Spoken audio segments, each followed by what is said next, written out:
एड़ी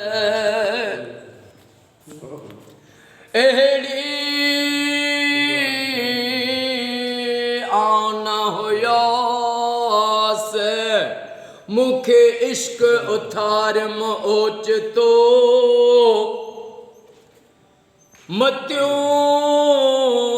दे लोक खे चरी आथियास पधर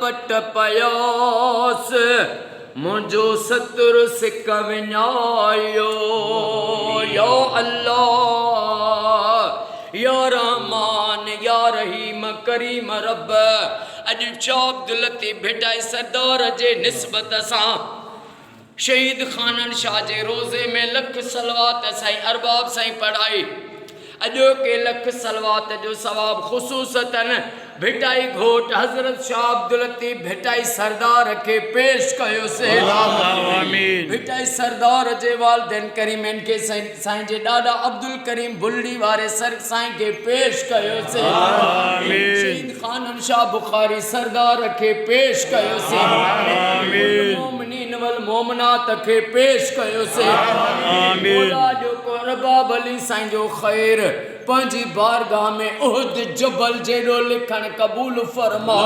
आमीन। अम्मा सैयदा ज़ैनब जे सफर जो वास्तो थे अरबाब अली साईं जो खैर कबूल कर ऐं अरबाब साईं जी क़यामत ताईं रोज़ी न खुटे न के गंजता फरमा आमीन। फकीर जे पुटन बचड़न के न्याणन के भाटन भाणेजन के क़यामत ताईं आबाद फरमा आमीन। गुलाम मोहम्मद सियाल साईं जा बच्चा घर आबाद फरमा आमीन। यार फुल पोटरो साईं जा बच्चा घर क़यामत ताईं आबाद फरमा आमीन। गुलजार फुल पोटरो साईं जो मुश्किलातूं दूर फरमा आमीन। इरशाद अहमद सुमरो साईं जो बेड़ो तार आमीन। असां सभनी जो बेड़ो तार आमीन। हाजी साईं बाबा अल्लाह वधायो भंड साईं जो बेड़ो तार आमीन।